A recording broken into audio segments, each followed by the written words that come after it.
Allow me to address the issues para hindi po tayo malito, especially po na napaka-importanting araw ang bukas sapagkat maririnig na natin ang katotohanan sa Blue Ribbon Committee.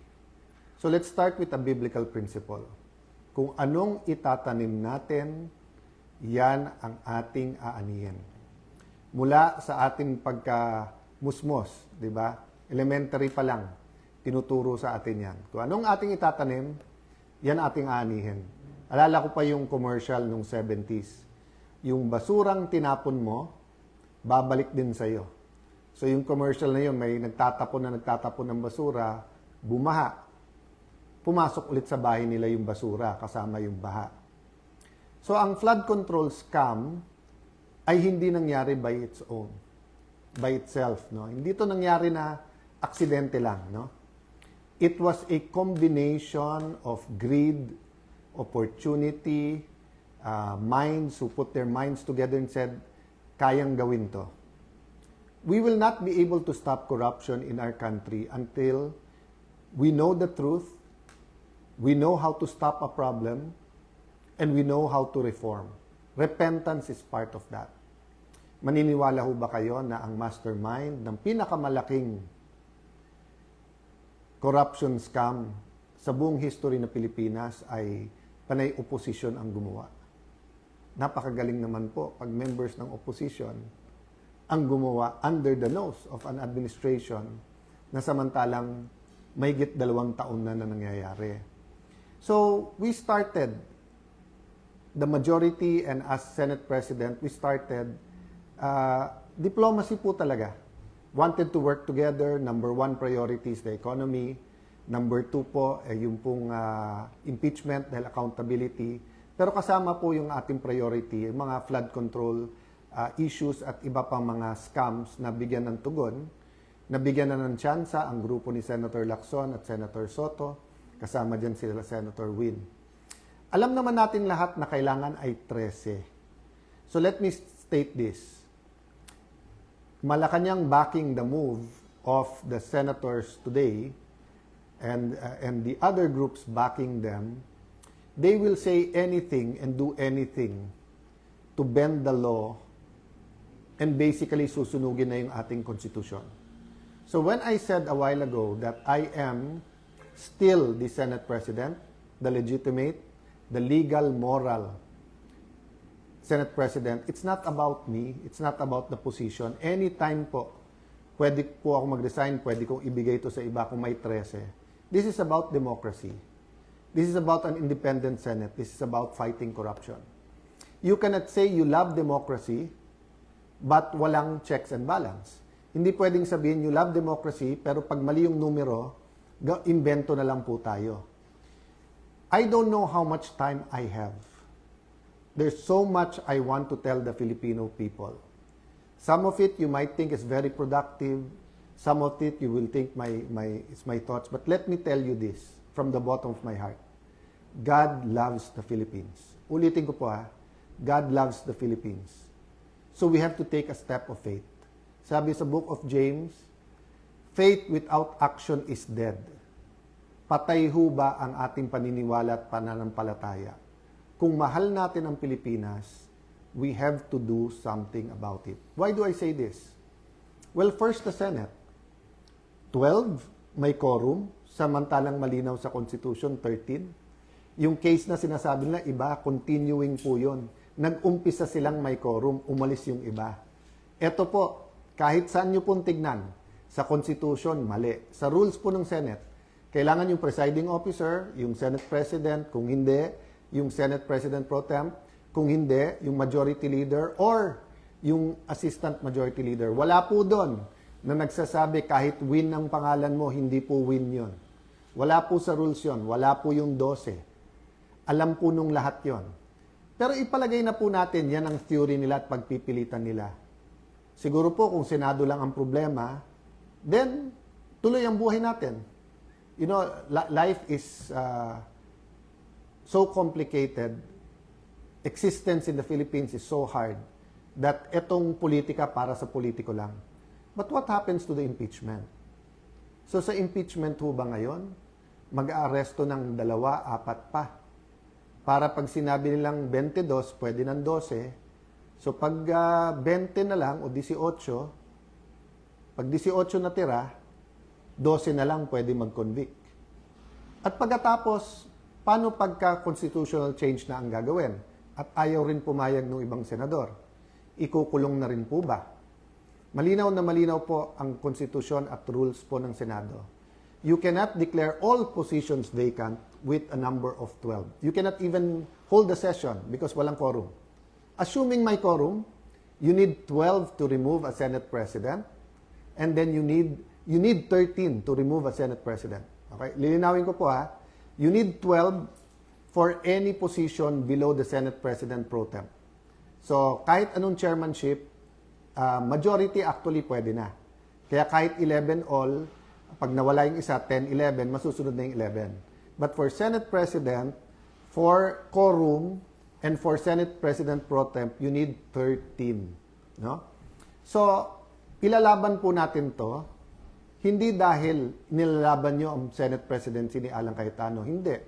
Kung hindi dahil po, mahalaga sa atin ang 1987 Constitution. Dahil po, hindi ito isang pirasong papel lang. I'm issuing a memo to the Secretariat and to the Office of the Sergeant at Arms to keep the Senate open tomorrow. We will have the Blue Ribbon Committee. As Senate President, nasa authority ko po ang premises ng Senado. Do not padlock the Senate. Do not have an excuse na may rally. Parati naman may rally sa Senate. Do not tempt the Filipino people to come out in thousands, hundred thousands, and millions. We are not provoking a political crisis here. You are provoking a crisis. Sabi nila, trabaho yung issue. Pinalitan lang nila yung mga chairman, tapos in-adjourn din. Hindi rin naman pinatawag yung CA para sa mga general. Hindi rin naman tinuloy yung bill sa sabi lang ospital at saka yung sa mga estudyante, hindi ba? So, kitang-kita po kung ano ang kanilang intensyon. Sabi po nila, I'll address myself to, pasensya na po kayo, to the Pink and Dilaw group. No? Di ba sabi nyo, paano naman yan, si Senator Marcoleta at si Senator Jinggoy? Bakit sila ang mga vice chairman? Lahat ng issue nandun sa nilagay nyo chairman ngayon, di ba? Issue sa campaign donation, campaign donations, nandun po yung issue ng mali-maleta, issue sa flood control. And then, ipopostpone yung hearing bukas. Even when chairmans were changed before, you don't need to postpone the hearings. So, ako lalong na-intriga, ano bang pwedeng sabihin ng mga Marines? Ano bang pwedeng sabihin ng Ombudsman, DOJ, at saka DPWH na pati Constitution natin ibabasura para lang dito? So, yes, I'm appealing for calm. I'm appealing for prayers, but I'm also appealing that we put action to our faith. I will do what I can. I will go to the Senate before 10 o'clock. I will do what I can para buksan yung session hall at nandun po ang hearing natin. My authority now comes from the Constitution, but my strength will come from your prayers and will come from the fact na ang ating bansa ay dapat ipaglaban. I still remember the day that my dad called us together at lumuluha siya at sinabi niyang mag-abroad na kayo because magkakagulo and we don't know what will happen. We may be arrested, we may be killed. That was either February 21 or February 22. I think it was 21 before that day.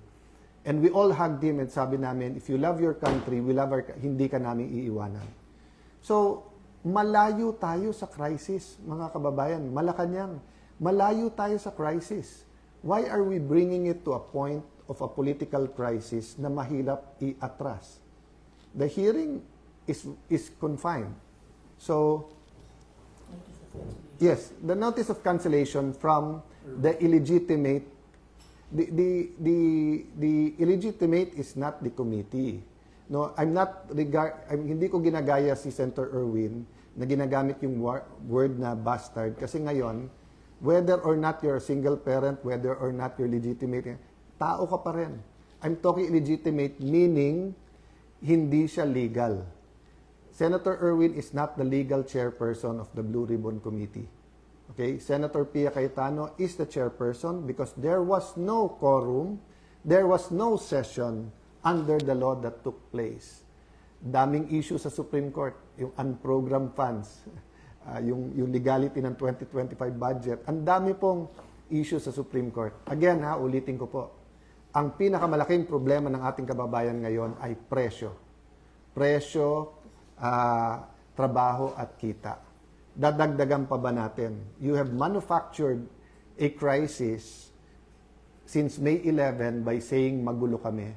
Then you come up with this solution. One day today, papunta sa SONA, when we were going to produce our economic plan, our plan against corruption, the hearings, and then the impeachment.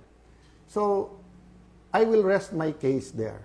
As I told you, there's a lot of things I want to say, but if we love our country, pray for our country. If we love the Senate, I'm addressing myself sa mga empleyado ng Senate, I don't care yung mga binubulong sa akin dyan na, you know, over the years, eto mga appointee ni Senator Drilon, eto mga appointee ni Senator Soto, etc. I believe that all of you love the Senate. So it's time to speak up, to tell your bosses, whether sila nasa majority or minority, we won't stand for this. Because there's no difference of padlocking the Senate during martial law sa ginagawa ngayon na pinupunit, binubura, binabasura, sinusunog ang ating Philippine Constitution. Again po Alan Cayetano is not the issue here. My Senate presidency is not an issue there. I told you from the start, I'm the walking dead. Walking dead as Senate President. Ano ibig sabihin? Anytime yung hatol na tanggalin sa akin. But ang problema po, ine-escalate nila. So I really hope po that this is not about the impeachment, this is not about changing the Constitution. Nakakapagtaka po, no? Yung pagka-execute, biglang sasabihin na ng House of Representatives na kinikilala si Senator Win, sinasabi na ng Malacanang.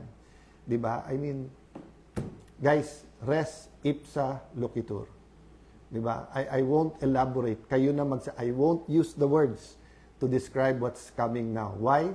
Because you are as intelligent as I am.